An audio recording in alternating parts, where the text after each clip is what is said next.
адамдар біле бермейді иә осы.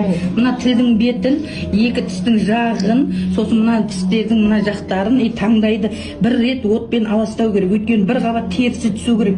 Тамақтың адалдығы бұрын ата-бабадан келетін салт дәстүр ғой ол. Мына тіс не үшін қалай? Тісті де сол адалдық үшін жем жейді, шөп жейді, сол үшін бұл адалдық үшін тіспен талынбайды бұл.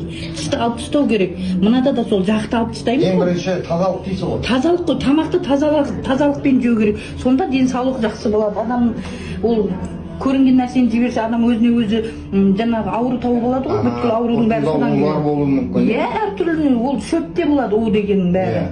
Ол қайнаған кезде кетіп қалады деп айтады. Жоқ, бәрібір де адалдық үшін әркімнің өзін, ол тісі бар нәрсе деген ол неге жатпайды ғой?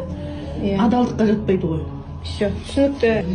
Біздің апайымыз Хадиша апа бәрін үйретеді, иә? Иә, үйретемін. Рахмет.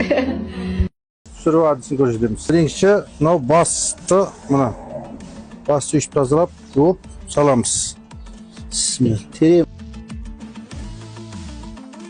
Одан кейін жақ саламыз, жақтарымызды жуып тазалап, жақ саламыз. 8 бас, 8 жақ. Bir қазанға. Су құямыз. Кәдімгі қара су. Бізде салатын приправамыз тұз, черный перец, лавровый лист и приправа.